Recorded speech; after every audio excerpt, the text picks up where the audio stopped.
Namaskar. Welcome to the Indian AdGeek episode number 28. My name is Vishal Mehra. This is the first Monday morning episode of the Indian AdGeek instead of the usual Sunday as I try something different. And I'm literally at sea, cruising through the Baltic and docked near Gdansk in Poland. We're also dropping this conversation on the very first day of Cannes Lions 2026. The shortlists already lighting up the industry feeds, so there's no better moment to talk about building enduring brands from the ground up with actual skin in the game. Joining me today is Raja Ganapathy, founding partner at Spring Marketing Capital, drawing on his decade-long stint as Chief Marketing Officer at Sequoia Capital India. Raja has spent most of his 24-plus year career working closely with founders.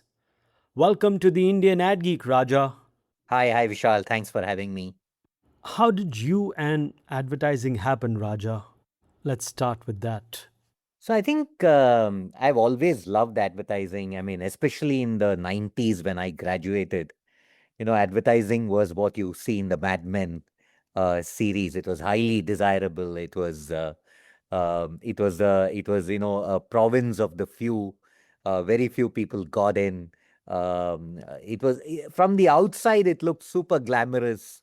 I remember actually when I was in college, just on a whim, I went to the Lintaz office, in a very fancy office in Express Towers. And I just walked in and I said, I want to meet the CEO. I want to interview for a position. And this was a summer internship. And I think it was Prem Mehta who met me. I'm sure he doesn't remember it.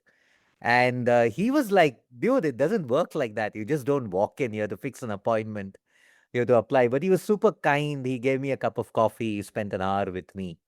Yeah, it was very nice of him. He didn't give me the internship, but he was he said it's a centralized process and so on. I was lucky to get a campus placement and get into Ogilvy. But yeah, I went in all starry-eyed.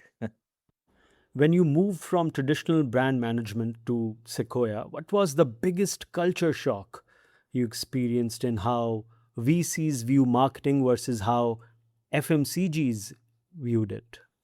Yeah, Vishal. That's a absolutely valid question. I must confess that as I went in starry-eyed into advertising, I went in petrified into venture capital. I mean, everybody was a Harvard or a Stanford, post-grad. People had fantastic resumes. They had been doing this for at least a decade. So I felt I had massive imposter syndrome when I went in. I used to think that I'm going to be found out and thrown out very soon. So that's how I went in. Of course, I was lucky, met a bunch of folks who were super welcoming and allowed me time to break into this completely new world. Many of them are friends. Many of them have actually invested in our fund. They are super supporters of what we are building. So I've been pretty lucky. But your specific question, I'll give you one example, which is pretty much a slap on my face in my first year. So one of the partners in Sequoia came to me and said, look, one of our companies needs a high quality CMO. Company is not scaling. This is a big requirement. And I came back with a profile of someone I knew from advertising. And he said, no, advertising profiles won't do. You'll have to get someone who's kind of got his hands dirty in marketing, has helped build revenue function. It was a big shock to me. I told him, I hope you remember that I'm from advertising too.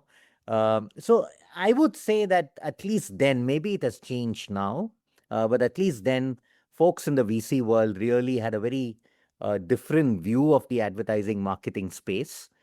They felt that for the large part, their view was governed by the principle that marketing sits on the wrong side of the balance sheet, and that marketing folks primarily spend money.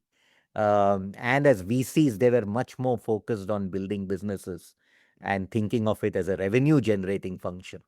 And I do feel at some level, while this might have been a perception those days, I do feel that it has some basis in reality. That as CMOs, as advertising folks, and the world has changed so much, right, Vishal? It's no longer about a campaign, or it's no longer about spending money on marketing budgets in order to build a business. The world has become so different. The number of channels that are available today, the entire proliferation of content management and content strategy as a key marketing tool has changed the game so much that, I'm glad I'm not a CMO today. It's a much more complicated and difficult world that the CMO is walking into. Yeah, I mean, the CMO today is not just a CMO. He has to be a CTO. He has to be a CFO in so many cases. He has to be a CRO in so many cases. He has to be a sales officer. So yeah, and vice versa actually. So that was an interesting anecdote. If I may stay at Sequoia, during your time at Sequoia, what was the most common misconception that founders had about brand building when they were pitching for Series A or B funding? Can you recall a pitch where that misconception was painfully obvious?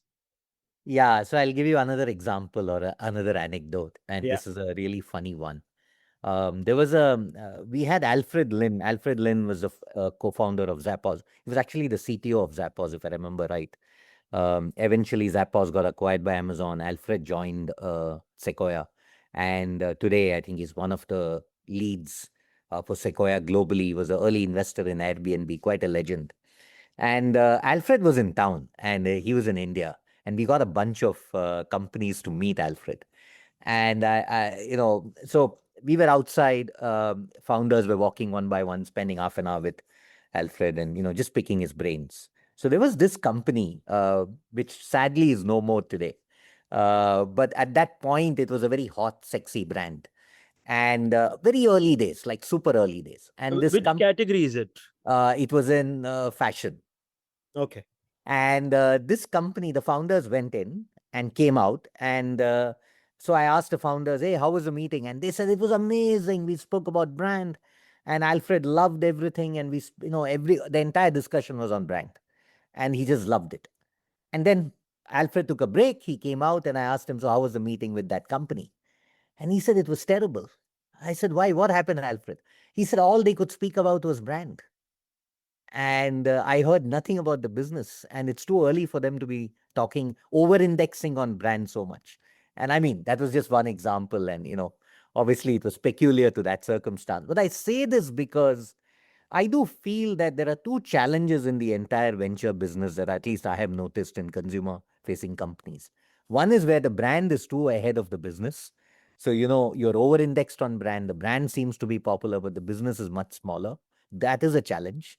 And then the second challenge is that the business is much ahead of the brand, where, it's a larger business, but, awareness is low, brand loyalty does not exist. And that's a challenge too, to future growth. And we continue to encounter this. I saw this in Sequoia, and I'm seeing this even today. These are the two most prominent challenges that we face when we invest in companies. And both, I mean, obviously, you can solve for both these challenges, but it's very interesting to identify where you are in that spectrum early on. Um, but I would say, just, dialing back to the question you asked on Sequoia itself, I feel, there were companies, like I said, that were over-indexed on brand. I do feel that there's a period of time when you had to build a business, get the product market fit right. And if you're too concerned about brand and not concerned enough about product and the engagement with the consumer, then you lose out. And the other side, you had companies which are completely revenue focused, unwilling to invest in the brand. You build a good business, but the brand is so far behind that it kind of hurts future growth. It kind of hurts brand loyalty. It hurts when a competitor comes in, your franchise gets destroyed. That was the biggest challenge then. The nature of the challenge has changed, but we still meet these two companies today at Spring, these two kinds of companies. How did your definition of a successful brand evolve when you had to look at it through the lens of an IRR and exit potential? So I would say, Vishal, it has, I mean, obviously evolved. Like I started work in 94, I think it sounds ancient. But yeah, that was my first year in Ogilvy, and we're 30 years plus now. I think the whole definition of brand was simpler those days. It was, the clutter was less, competition was less. It almost felt like capital itself is a moat. So if you have enough money to be able to launch a campaign, which is why those days, the only successful brands were those built by large Indian companies and multinational companies. The whole India, very rare, you will suddenly see a Nirma emerging, or much, much later in the 2010s, you saw a Fog deodorant emerging. But those were few and far between. Those challenger brands succeeding were very few. It seemed like you needed deep pockets. You had to get the distribution right. Once you have the distribution, then you create an advertising campaign. Then you sell the product. It seemed like a very sequential process. And obviously that whole sequence has got disrupted today with D2C coming in, ability to build a direct channel with the consumer, ability to create engagement. So the whole definition has changed. But I'll tell you what has not changed. I still believe a brand is an entity that can charge margins, that can enjoy margins. Like, I refuse to believe that it's a brand if you are burning a lot of cash and you're not able to sustain good profit margins. Then I don't think it's a brand. I think a brand can command margins. And now we are noticing that when we have a fund called Early Spring, which invests very early, we are noticing that companies are actually breaking even at 3 crores a month and 4 crores a month and 5 crores a month. And I think those are genuine. They are the companies building genuine brands. Because if you continue to burn a lot of cash, if your margin profile is not okay, then I would be reluctant to call you a brand. However much money you have spent on marketing, however smart you have been on creating advertising, consumer preference, has to translate into margins and profits. At least that to me has not changed ever from the time that I began work in marketing. Why was it important for Spring to be an investor partner rather than just a high-end consultancy? And I want to know from you, what does skin in the game change about the creative process? Yeah, I think that's a question that's at the core of everything we do at Spring. So this whole idea evolved in my last 2 years at Sequoia. So I spent 10.5 years in Sequoia, and that's the period when I met my two co-founders, Arun Iyer and Vineet Gupta, who are much more famous than I am, especially in the marketing and advertising world. Arun was, of course, the erstwhile chairman and chief creative officer of Lowland Tires, and Vineet built 22 Feet before he sold it to the Omnicom Group and became CEO of DDB Mudra. And I ended up working with Arun and Vineet on different portfolio companies in Sequoia, and that's how the three of us got to know each other. I'll tell you where the penny dropped for us. Our first work together was for Freecharge, which is Kunal Shah's first company. It was a very large platform, multiple transactions. However, it was on generating value, and that's when Kunal and the partner on the board of Freecharge brought me in. And I did almost like a 3 to 6 month consulting exercise with Freecharge, worked very closely with Kunal and the management team. We did a consumer research, and where we came out was that, look, Freecharge was a great platform for transactions, but it was an almost unknown brand. So consumers were treating it almost like a payment gateway page, which they would employ to kind of make a payment, but they wouldn't spend any time on Freecharge. And that is the time, this is maybe 2013, I can't remember, 2012, 2013, early days of mobile apps. We decided to launch an app.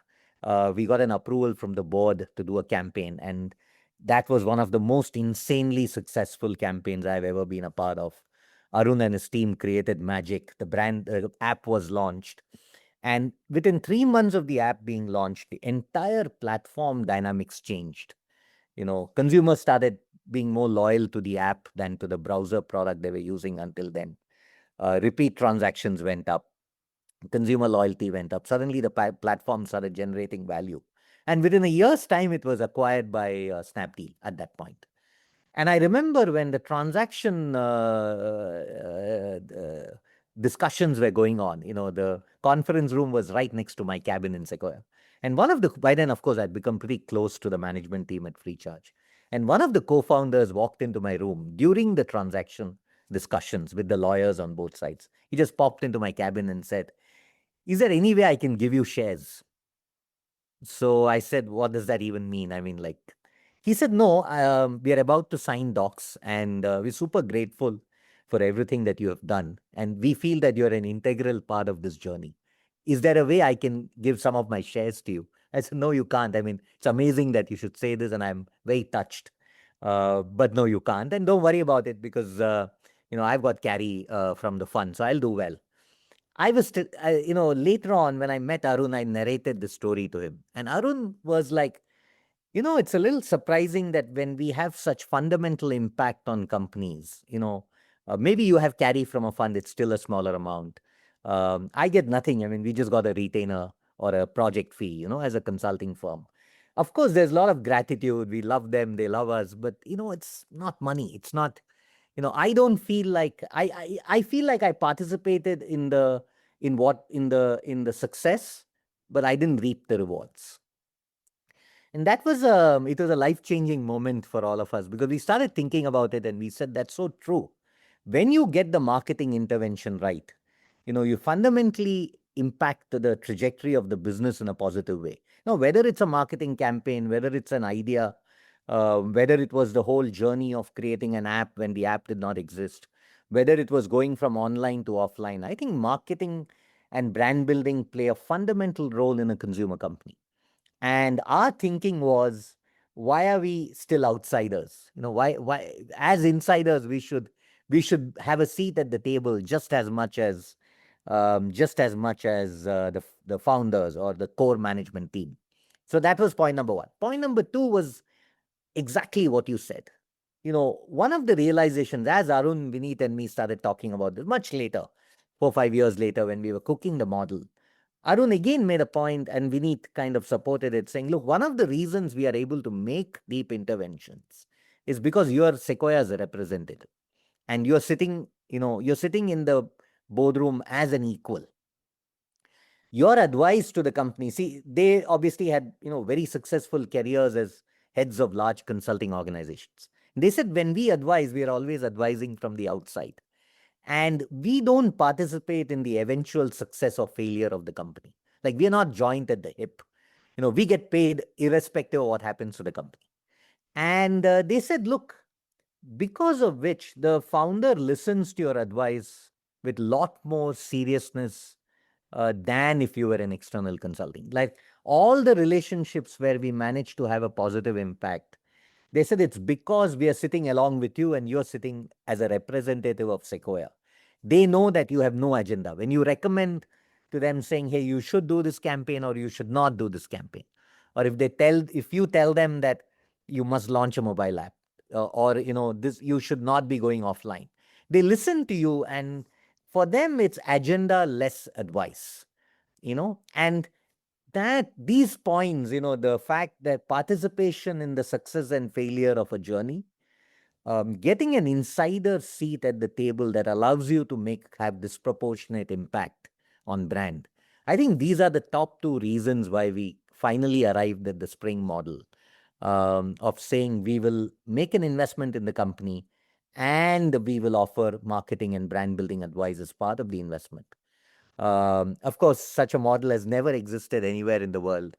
But last couple of years, I've been getting a lot of inbound from very large consulting firms in the US, which have, and I'm very happy to speak to all of them, but they come in saying, listen, we've heard about you. We've never managed to implement this.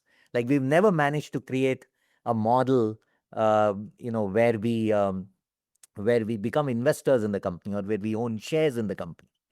And I feel a little bit proud about what we have managed to achieve in the short period of time that Spring is alive. I'm sure. In fact, I had messaged you a few weeks back. I was speaking with the founder of Uncommon, and she spoke about them having a similar organization called Unreal, which also does funding for early stage ventures like you and provides marketing support.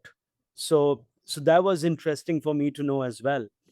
Yeah, just one point I wanted to add, Vishal, is that just before we started Spring in 2018 and 2019, we launched a fund in 2020. But just before that, we actually, all three of us, me, Arun, Vineet, we made trips to the US, we made trips to Singapore, we tried to meet exceptional service companies, law firms, design firms, advertising firms. And we try to understand if this model has ever been done by them. And what we realized is whenever they experiment with this, they take equity for service. And that has not worked. When you take equity for service, what happens is typically you get equity from companies which can't afford to pay you for your service. You know. Secondly, the when you take shares in a company, it has to be at your discretion. It can't be just because the company cannot afford to pay you for your service. So we also realize that if you do that, you'll get stuck with a lot of illiquid positions in small private companies, and you have no way of getting out of those situations. So we encountered multiple companies in US and Singapore which have experimented with this model and given up because they don't know what to do with these shares. And that is why I think the way we have built it is very different. For example, we tend to speak a lot about the brand team, of course, with good reason. That's why we exist. But we have a very strong investment team of 6 people who come from the investment world. They worked in firms like Sequoia and Investec before they came to us. We are led by somebody who has, the investment franchise has been mentored and built by Sanjeev Vaidyanathan, who was my first analyst in Sequoia in 2008. McKinsey, Sequoia, Harvard Business School, bunch of hedge funds. So very typical investment profile before, he comes and helped us build our investment team. The investment team itself is headed by Kaushik, 20 years of experience in financial services, worked across Goldman Sachs, EY, Investec before he came to us. Very well known in India, very well known among consumer founders. Early Spring, our early stage fund, is headed by Antara, who's BCG. She worked in the ACO founder's office, then worked in Sequoia Capital before she came to us. Now, these are solid investment profiles. And when we make an investment, of course, we consider the potential of building a brand, but we also consider the financial potential of making that investment. Based on what you just said, Raja, I'm just curious how. So you met all these great firms in different parts of the world. You got to know that mostly these companies take equities, where mostly in cases where, let's say, a small upcoming brand is not able to afford them, so they say, okay, we'll take equity and we'll try out this model. What's the difference in what you're doing? Is it that the brands that you're taking equity in are proven brands, or you are slightly more sure about their trajectory, the founders? Tell me the difference. Sure, sure. So we have 2 pools of capital from which we invest. The first pool of capital is a fund called Spring Fund, and the second is Early Spring. So that's easy names, to be honest. The Spring Fund invests in mature companies. It invests in companies where the product market fit has already been established. It invests in companies which have a lot of capital, which have raised a lot of capital. It invests in companies which are either profitable or close to profitability. And the only reason they don't need our cash, most of them have raised upwards of 200 to 400 crores by the time we invest. Now, the venture capital logic says that if you have to invest in these companies, you need a large check. But we have raised a very small fund and we write a very small check into these companies, which is very contradictory. But what that small check allows us to do is get a seat at the table and work with the founder to help build brand. So when we invest, our brand building expertise of 20 plus team members working under Arun is available to the companies that we invest in. So the founder takes our money not because he wants our money, but he wants the expertise on the brand side. That's the growth fund. And that fund is today an investor in companies like Purple, Mosaic Wellness, Jiva, the jewelry brand, Agilitas, who's building a house of sneakers. Many of these companies have broken out. Are at least 5 of the 11 companies that we've invested from these funds will probably have an IPO in the life of our fund. So how do you pitch skin in the game to these founders who might already be wary of giving up their stake? Yeah, which is very true. I mean, I would say it has become easier over the 5 years that we have invested this fund. Obviously, it was a question when we began. I think the answer is that founders actually love our model. They absolutely love it. And now think of this founder who's built a fairly large business. He's doing between 20 to 50 crores a month of revenue. Like I said, he's close to profitability. He's raised 200 to 500 crores from very large VC and PE firms. Now he's on a journey where he's 3 to 5 years away from a very large liquidity event. And most of these companies realize that building brand is a huge lever of growth for them to get where they're getting. And usually we catch them at a very strategic point in their journey. For example, when we invested in Purple, it was a marketplace which wanted to build brands. Today, about 60% plus of the business comes from the brands in Purple. When we invested in Jiva, they were largely an online business, but they had just started opening stores. They had 20 stores at that point of time. But they realized that the future of the business depends on offline growth. And you can't build offline without building a brand.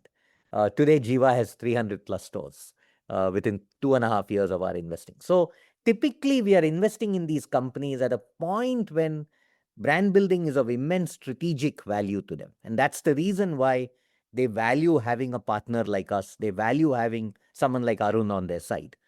So that's one answer to your questions. That's on the growth side. And hence, on the growth side, it's not as if we are competing with anyone. It's not as if, the VCs are already in the cap table. In fact, many times the VCs bring us into the company. They introduce us to the founders saying, hey, you're looking at building a brand. Why don't you take a look at Spring? Instead of just working with an external consulting firm, why don't you take a look at this model? That's how the first set of investments happened. Of course, now it's a lot easier because, Manish of Purple and Revant of Mosaic Wellness and Ishain of Jiva are brand ambassadors for us. So it's a lot easier to break into the next set of companies. In the case of early Spring, it's a little bit different because typically in early Spring, we invest in companies at the 0 to 2 crores a month kind of stage. So it's very early. These companies don't need the bandwidth that the Spring companies are asking for. But it's a different kind of thinking in terms of go-to-market proposition, building that first relationship with the consumer, how to build content strategy, how do you work with influencers. So it's a far more advisory business. And I think the question that founders have to answer is capital, right? The color of money is the same. So when you're raising your first 10 crores from an institutional investor, the choice you have is raising it from a VC, whom you can raise from even later, or raising it from early Spring, where you still get access to that knowledge pool on brand and marketing, which you would otherwise not have access to. So two different funds, two different stages at which we invest. But the common platform is that the founder who works with us, who becomes our partner, has access to a 20 plus member strong team. And I just feel, the simplest way of describing it is most founders have to build brand through making mistakes. Maybe when they have someone like Spring on their side, they can make a few lesser mistakes. Before we move forward to Carrie, here's a quick reminder to follow and subscribe to the podcast on the app of your choice. All right, back to Raja. Traditional agencies live on monthly retainers, and VCs, of course, live on carry. How do you manage the cash flow needs of the team at Spring while probably waiting 5-7 years for an investment exit? Our first fund is now 5 years old. We have already returned 35% of the capital. So hopefully carry is not very far away on that fund. It's maybe 2-3 years away.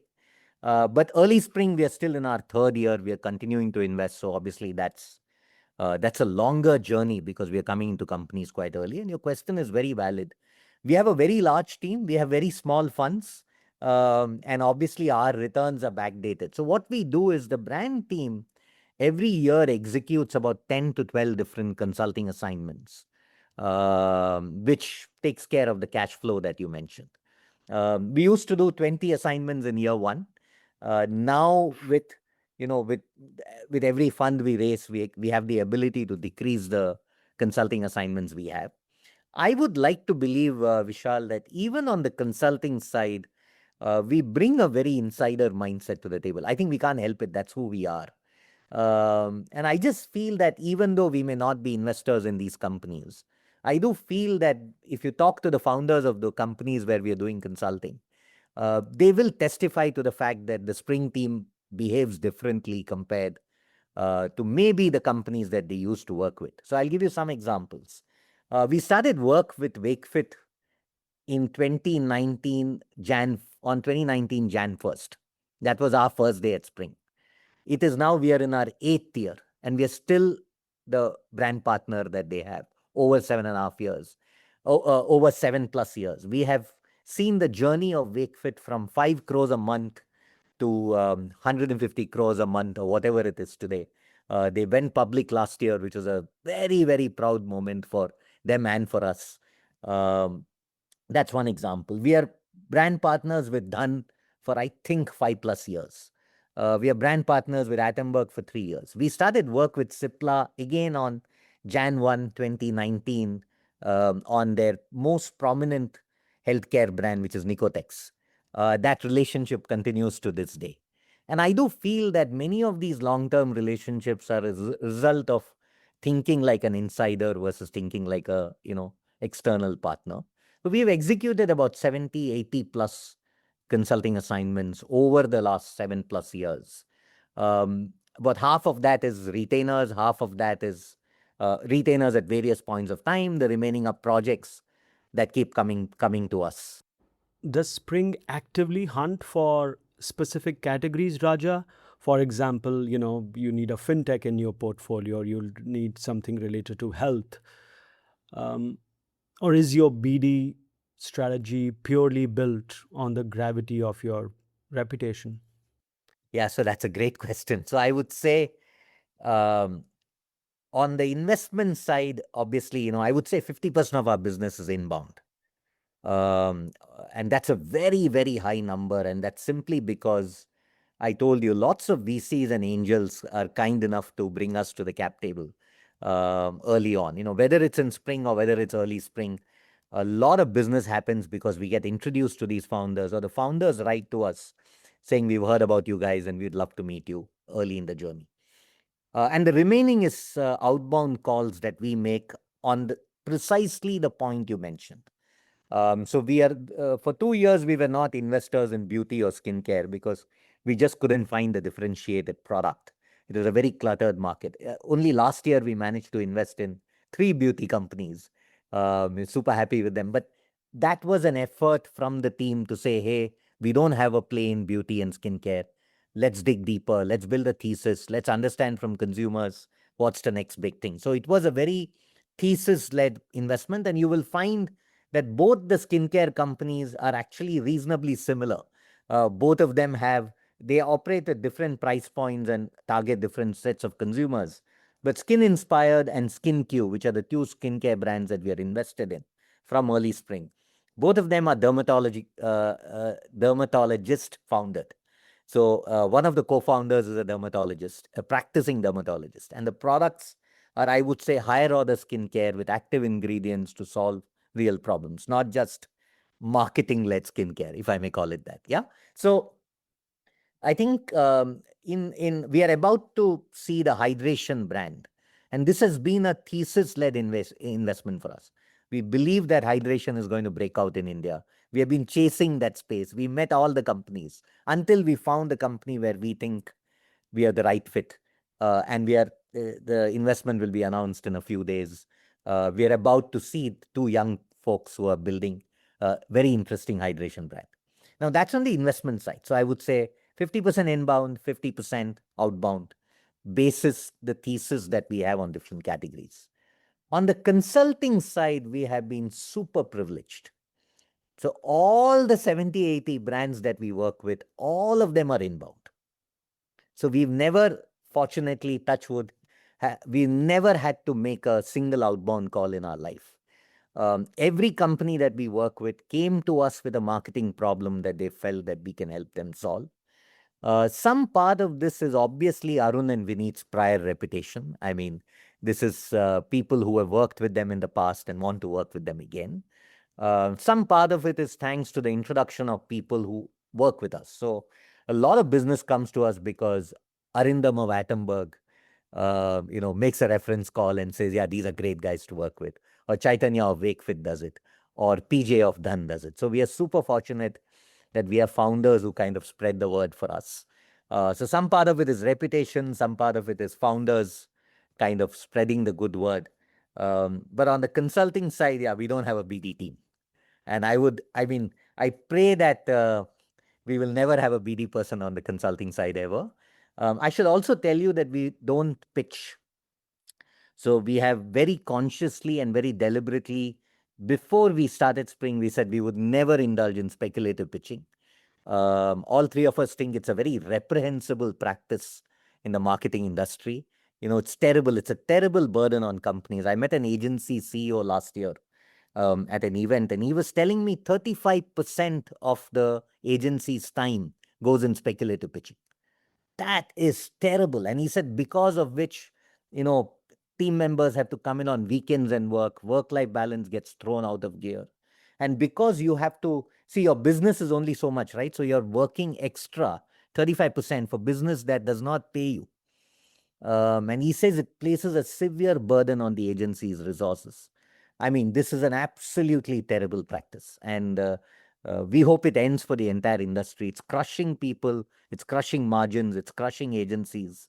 We will never do it, and we've never done it so far. All right. Most agencies pitch with a big idea. Most VCs pitch with capital and network. What does the first page of a spring pitch deck look like? Is it a creative mood board? Is it a P&L projection sheet? Tell me about that. Yeah, I think the first page says skin in the game. It says that we bring a skin in the game attitude and mindset to the table. In fact, Arun, Vineet, and me have a group which was formed in 2018 when we were cooking up Spring. And guess what the name of the group is? It's Skin in the Game.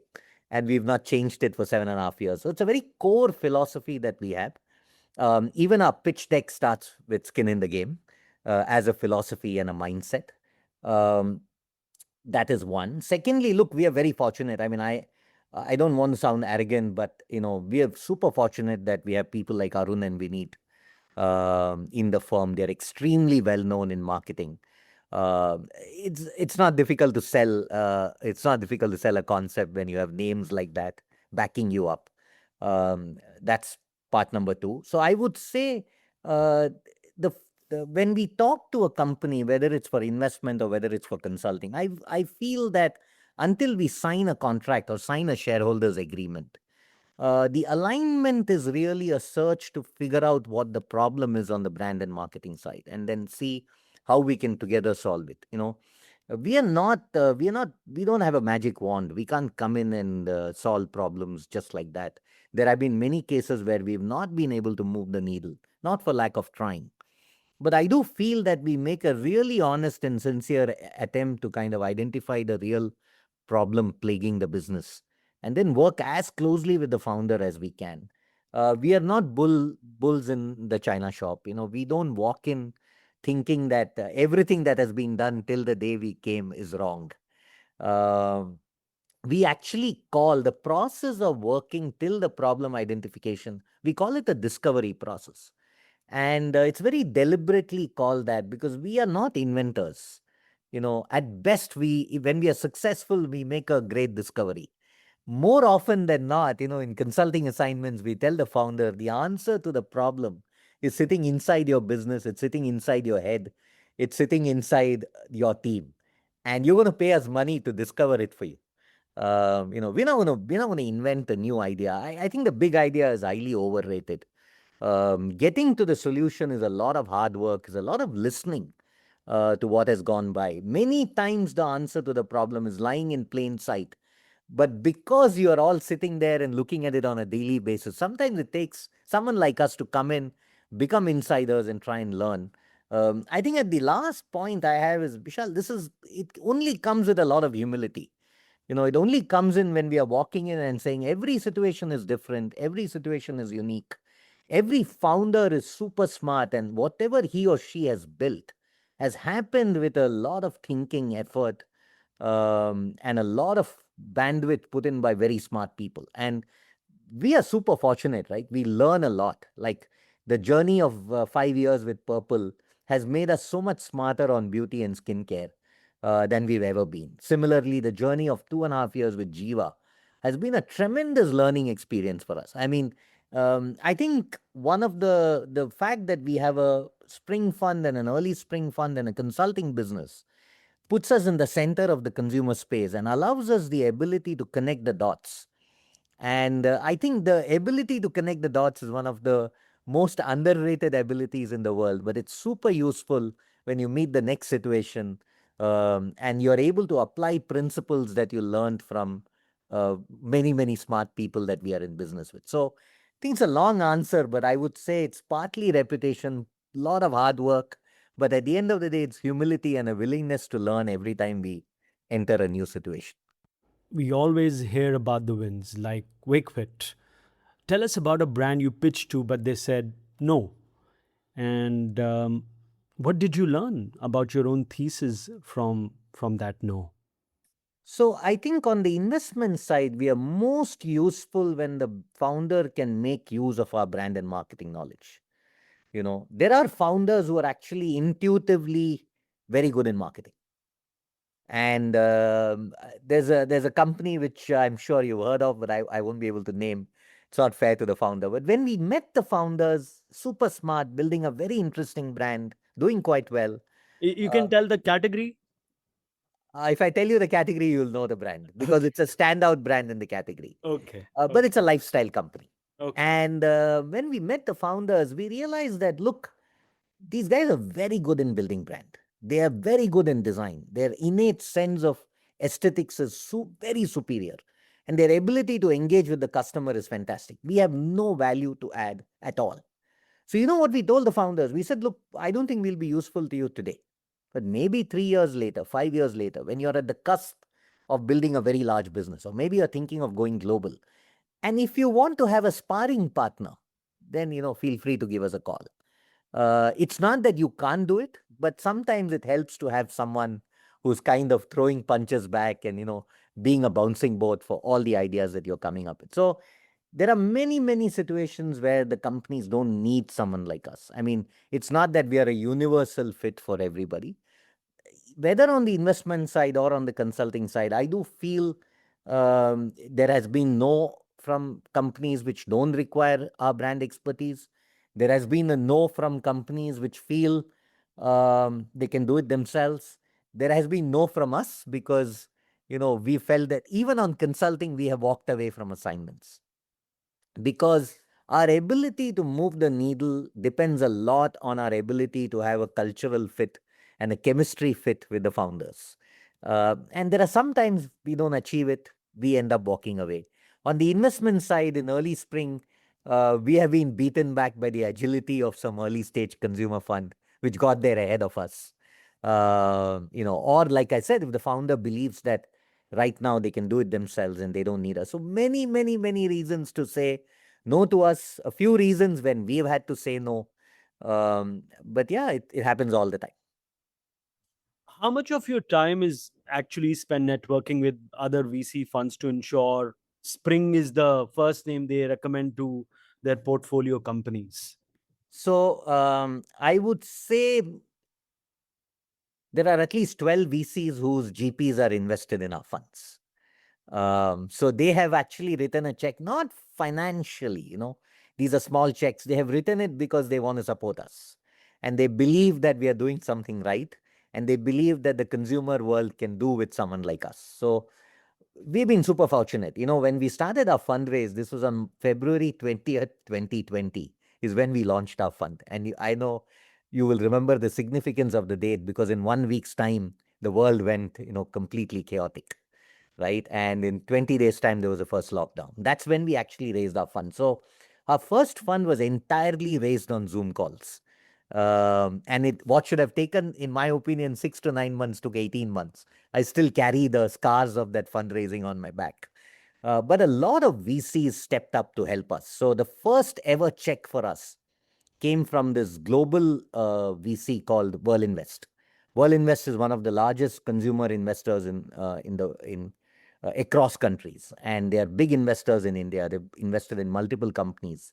We are co-investors with them in many situations. And Arjun Anand, the lead partner, actually, reached out and said, "Look, you're going to struggle with your fundraise because of COVID. You can't even meet people at this point." But he said, "We really like what you're doing," and he offered us $1.5 million check and became the anchor for the fund.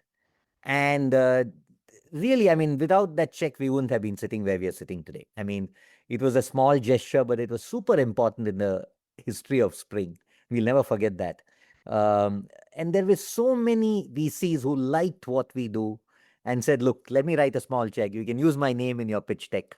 Let me make introduction to our LPs, some of the family offices whom they know." And that's how we actually built that fund. Um, Second, I think VCs today see the value of somebody like us a lot, because they are investing 10, 20, 30, 40, $50 million in these companies. And not everybody is in the same space as far as brand and marketing is concerned.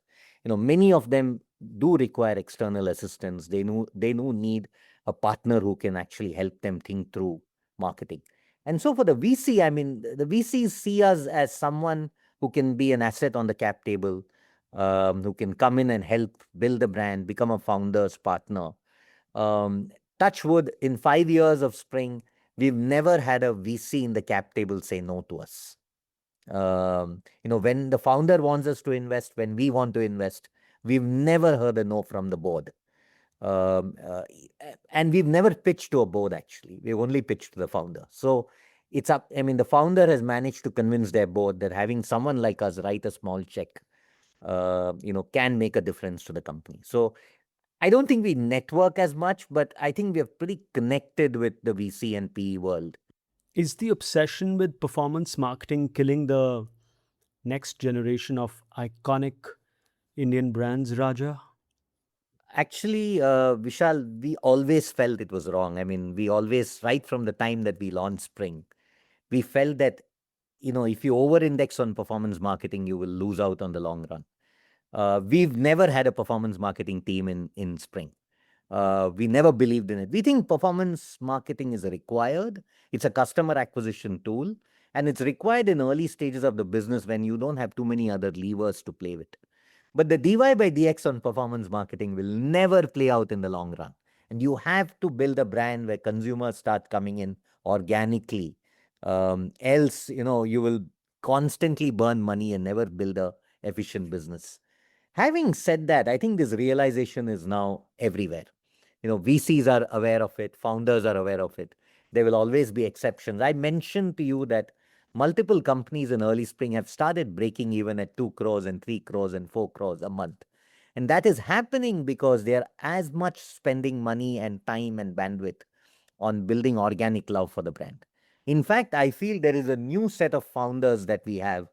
Um, Ria and Shreya of Kava, Karishma of Faye, Adityan of Cooked, who are actually building exceptional brands simply because they have absolutely aced the content game. They are able to build a direct channel of communication with the consumer that kind of bypasses all these platforms, and gets them directly connected. And this makes a huge impact on brand building. And what used to happen at much later stages of a company's journey, which is break even and profitability, is starting to happen much, much earlier. So I do feel that this bogeyman of spending too much on performance marketing used to be a challenge. It has brought big businesses down. Uh, Today, I think the realization that performance marketing is necessary but not sufficient to build a brand is fairly universal. Raja, you once said Google is a startup founder's biggest competitor. We just had a recent interesting ruling by the court on bidding on competitive keywords. In an AI first world, how does a young brand stay discoverable without becoming completely dependent on search and platforms? What's your view on that? Yeah, no, Vishal, that's a very valid question. I would say we are still learning. This is the entire AI transformation that has happened is still playing out. I mean, it's not something that's baked. We are learning something new every day, and the challenge that you mentioned is a real challenge. I think we are seeing phase one in terms of the companies we work with, which are using AI tools to kind of, become more efficient, enable better functioning of the company. I think that's phase one, and I think I wait to see what happens in phase two and phase three. But I think it's absolutely right that whether we were dependent on Google couple of years back, and Facebook and Meta for discovery. And today you're dependent on Claude and ChatGPT and God knows what else tomorrow. I do feel that a great brand kind of finds a way to not purely be dependent on search, not purely be dependent on platforms. And our belief is the only way to do it is by building organic love. It's only way by building a direct channel between the consumer and the brand. Again, it's necessary, not sufficient. You have to do a bunch of things. This is just one of them. But this is something you can't ignore. And wherever we have seen the founders building that organic love, not just themselves, some founders do it by putting themselves in front of the brand. Some founders do it by building exceptional, authentic content. Some founders are finding interesting ways of creating UGC. Um, some founders are doing exceptional work on managing influencers and getting them to help you build your brand. And some founders are doing all of the above. So I do feel it's not one answer. It depends on category. It depends on the kind of products. But I do feel that if a kava today is so buzzy, I mean, I go into any meeting and I share our portfolio and everybody's heard of kava. And the company is a couple of years old. It's still very early days in its journey. But already it has gained so much organic love that, you have to compliment the founders on how they're thinking of the brand from ground up, how they're building that relationship with the consumer. I would say this is the number one topic that occupies our mind when we work with companies. And this is not just for young companies. This is also true for very mature companies. Even companies that are at 50 to 100 crores a month of revenue are reinventing themselves because there's a whole new world out there.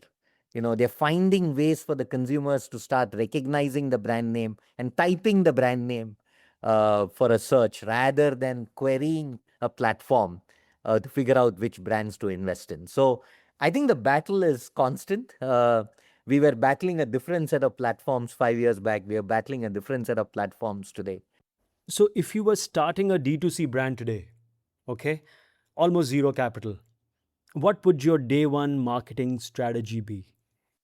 While capital is available, we actually prefer it if companies have constrained access to capital, especially in early days. I mean, earlier, about 10 years back, there was these hedge funds that came in and it almost felt like capital is unlimited, that, any consumer company can have access to unlimited sources of capital. The tap is always open. That's gone. That world is completely gone. And you can just access capital and keep growing and you can burn towards growth. I think that world has changed. Today, there is constraint on resources as you're building a brand. Every investor wants to see proof that it's a real brand and that you're not just burning capital to, acquire customers. So I would say that has definitely changed. I would say day zero, you said, what would you do on your first day? I think day zero, and this is going to sound very simple and, it may not be the clever or interesting answer that you might be looking for. I think day zero is just great product. We have always succeeded when the founders have just focused on building a great product. It sounds 1990s. I mean, in this world, we are still speaking product. But I mean, I'd like to believe that Early Spring has never invested in a company which does not have a great product. Now, let me take the same examples I spoke about. Right, Kava is a great product, absolutely great product. I'm wearing a Kava shirt as I speak to you. Because consumers love the product before they come to love the brand. Whenever we speak brand, we have to say day zero is product. When you look at India today, which categories feel most wide open for generational brands? The next Amul or the next Titan? And which categories do you think are already won for this generation? Sure. Let me talk about a category that we are super excited at Spring. I think we've been very excited from day one, and we continue to be very bullish. And this is health and wellness. So, in our opinion, the entire space of health and wellness is where beauty was 20 years back. You know, consumers are becoming more aware, more conscious, more discerning, and enough brands don't exist. If you look at, if you go abroad, if you go to the US and if you go to a Walgreens, for example, you will find beauty rack and a health and wellness rack. And the health and wellness rack is bigger than the beauty rack. And that's because of over years of, the consumer being more conscious about health and wanting to consume products and use products that kind of help them stay healthier. And I think that's coming to India. So the irrespective of the category, in fact, to us, we think of health and wellness as a horizontal. And, we feel that every category that we invest in has some kind of influence from that space, from the consumer becoming more active. The second is a huge influx of young people, right? I mean, the famous number, there's 377 million Gen Zs in India, which is bigger than the population of the US.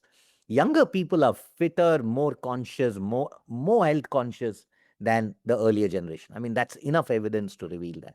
And I think that's changing the way that's changing their shopping behavior, that's changing the choices they're making. And what excites us most is we feel we are at very early stages of building health and wellness brands in India. And we feel that there is a long journey to go. So we have seen this in Spring. We are investors in Mosaic Wellness for almost 4 years plus. The company is building a house of brands in health and wellness, Man Matters, Be Bodywise, and Little Joys, and is doing exceptionally well building these brands. Now I see the thesis for your investment in hydration brand. Yeah, that's correct. It's all coming from the same place. Yeah. I would even say, Vishal, I know this sounds crazy, but in some ways, even Kava has some influence from this space, right? Because Kava is an athleisure brand and it kind of works for people who are more active, who are not sitting at their desk. How do you quantify the ROI of a brand identity or a positioning shift to a data obsessed Series B founder who only cares about CAC and LTV? Some of them are born with an innate sense of understanding that if you don't build brand, you don't build a valuable business. I would almost say that we are investors in 23 companies in so far between the two funds. And every one of these founders had a choice, right? Before they took capital from us, they had a choice. And the fact that they have chosen to take our check itself means that they're conscious about wanting to build a brand. They're conscious that this requires specific inputs and it requires mind space and bandwidth. So I would almost feel that these founders don't need too much convincing. I think they come to the table knowing that they have to build brand. The second part of your question, I think, is also very valid, which is that yes, founders can get a little bit lost in the metrics of customer acquisition. That can happen. But I do feel that more than us convincing them, I think customers convince them. When they see customer love, when they see user generated content, when they see customers spreading the good word, I think they realize that the brand needs to have a framework that enables customers to say the right things about the brand, right? I almost feel like, what's a brand framework? A brand framework is not just a bunch of slides sitting inside your office. A brand framework is what the consumer will say about you when he or she introduces you to her best friend. What's the one thing, Raja, about the business of branding that everyone is ignoring because they're too busy looking at the art of branding? The one early point I would make to almost all founders inside and outside our portfolios to have clarity in terms of what you are and what you're not. And the earlier you achieve this clarity, the stronger brand you can build. And I just feel, taking the effort, what you call the science of branding, is mainly starting with a great proposition. Now, the proposition can evolve as the business evolves. You launch new products, you bring in new customer segments. The proposition doesn't have to be cast in stone. I remember 30 years back, you could work on an FMCG brand that does not change its proposition for 10, 20 years. I don't think that's possible anymore. I think you have to keep revisiting the proposition to see if you're relevant, if the proposition is valid, because customers are evolving at the speed of light, right? But at the same time, having that North Star every single year in saying, this is who I am and this is who I am not, can actually help you keep the core of the brand well defined and grounded.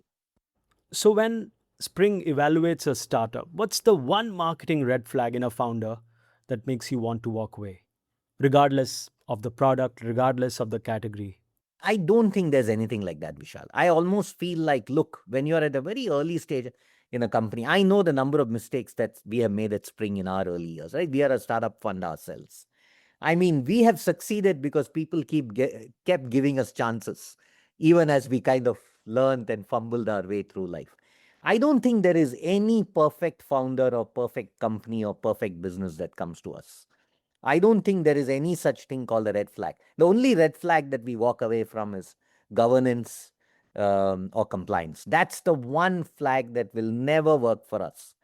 When a Spring portfolio company goes for its next round, how hands on are you in helping them pitch the brand's moat to new investors, especially if you've been working together for 4 or 5 years and need to keep the creative spark alive?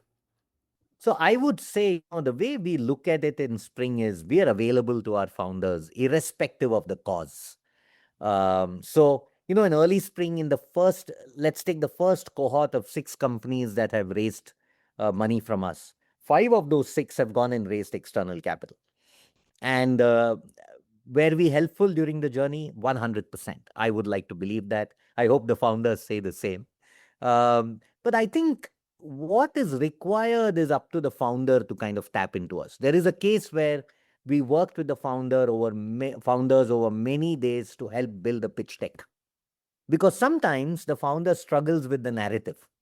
They understand the business, they're super clued in on the numbers, but they just struggle to create a narrative that explains the business with 100% clarity to an incoming investor. So in this particular case, I would say the biggest help we provided was just help with the narrative. There have been cases where the founders have done mock pitches with us before they went and met VCs, and we've helped them through the process. Now, in some cases, the founders get the narrative bang on, and we don't want to intrude. I always feel advice should be available to people, and then it's up to them to access that advice. It's not us to kind of shove it down people's throat. And lastly, I also feel our job is to be connected to founders. Our job is to be available to them. Our job is to explain what we can bring to the table. And it's up to the founders to access that, even in our own portfolio. All right. And finally, what are the books, podcasts, or thinkers that have most influenced how you approach brand building in the last couple of years? So, Vishal, I do read a lot, but I read everything. I read fiction, non-fiction. I read fantasy, science fiction. I read everything. I'm pretty indiscriminate. You can probably see the books in my background. They're not just there for the looks. I do spend a lot of time with books.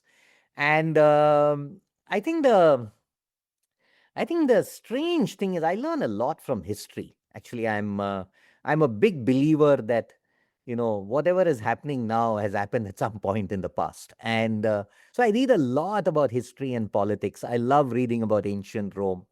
I love reading about the war. The 2 world wars. I love reading about reconstruction of cities. I love reading about global leaders. So I am crazy about biographies and autobiographies. I love reading. All right. That's golden words there to end our conversation. Thank you very much, Raja. I really appreciate this. Thank you, Vishal. Thanks for all the lovely questions and thanks for having me. That was Raja Ganapathy, co founding partner of Spring Marketing Capital, making a compelling case that brand building and capital are not separate disciplines. They are the same discipline, different stages of the same conviction. Next Monday, episode 72 of the Indian AdGeek will feature Ioana, director at Athens International Airport. If you've enjoyed this episode, hit subscribe, leave us a review, drop a rating, and share it with someone who might enjoy it. The Indian AdGeek streams on all major podcast apps. I'm active on social everywhere. Hit me up with your feedback at Vishal Mehra. Until next time, keep your creative antennas tuned and your ad geek flag flying high. Stay quirky, stay curious, and keep geeking out.